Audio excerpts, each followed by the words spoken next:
Hello and welcome to this on-demand video presentation for Charity Fraud Awareness Week 2023. My name is Detective Sergeant Chris Buckingham and I work for the National Fraud Intelligence Bureau and Action Fraud hosted within the City of London Police.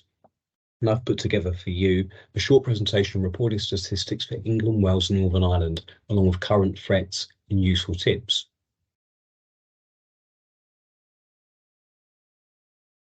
Now you'll see from my first analysis slide, looking at the last 13 months of data, across all organisations, be those charities, PLCs, limiteds, and so on, we've had just over 41,000 reports, totalling over £790 million in losses.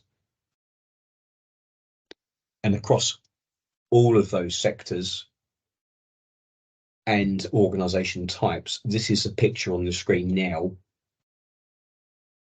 of the top fraud and cybercrime reporting areas. Now, with a particular focus on charity or charity related crime, be that fraud and cyber, it's just over 1,000 reports in the last 13 months with combined reported losses of over 17 million.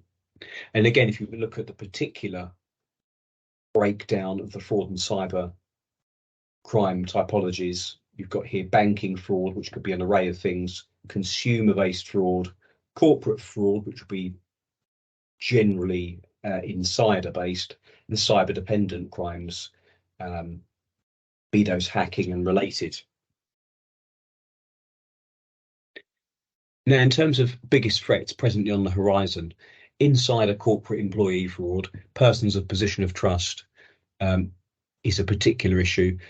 Spoofing of emails for payment diversion fraud, otherwise termed business email compromise. Social engineering, particularly by telephone, factoring basic voice manipulation technology, which is freely available to download on any smart mobile.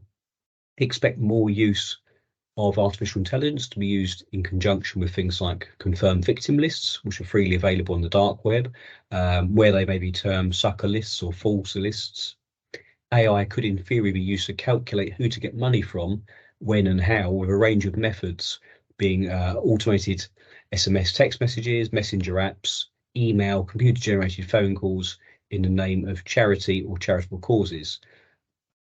Much of these things are available now, as I say, but we'd expect artificial intelligence to play a part in refining those practices from a fraudster's point of view. Spoofing of telephone numbers in conjunction with the use of deepfake to change voices on the telephone to emulate local accents, along with the use of spoofing a local telephone number.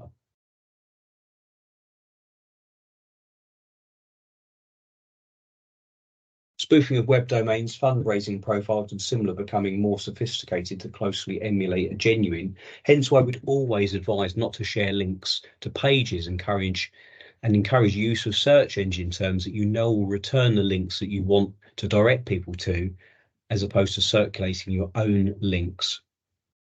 Unfortunately, taking a stance to not share links directly to your pages is sadly for good reason will reduce those frauds that cheaply look to imitate that strategy by the fraudsters, which unfortunately makes just one small change to the character string a very viable fraud to emulate the links that you would otherwise put out. So do encourage searching on search engines to find the pages that you want to be found. I draw focus on a particular element, energy fraud. The general modus operandi to this is to offer a consumer or commercial consumer, as many will be, a really good deal in what are tough trading conditions. Unbeknown to the victim, they never actually leave their present supplier. The fraud outfit handle the true correspondence to bump up the bill to give themselves a payment after processing the payment to the genuine supplier.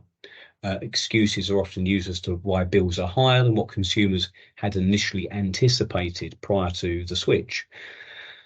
A variation on this theme is that the fraudsters just take all of the monies due to the genuine supplier, so the customers pay exactly what they thought they would have been paying, only the money's going to the fraudster. Correspondence from the genuine and current supplier never reaches the customer, as it's handled by the fraudster until such a time that it's too late. resulting in bailiff visits and disconnection of services. Charities, amongst others, seem more susceptible to this, as there is generally more due diligence activity put upon maybe one particular person to procure such services.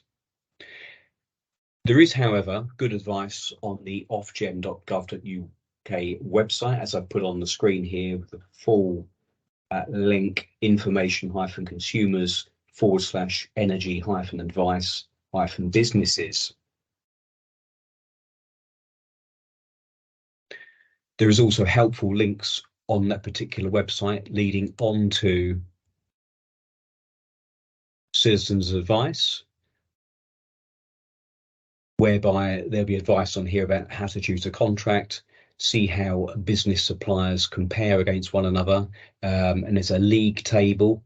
If you follow the drop-down list of forward slashes that I've put on the screen, will take you to an energy supplier performance table, which hasn't been updated in the last couple of months, but invariably there's some good advice here on switching supplier, ratings from customers to keep you and your charity safe.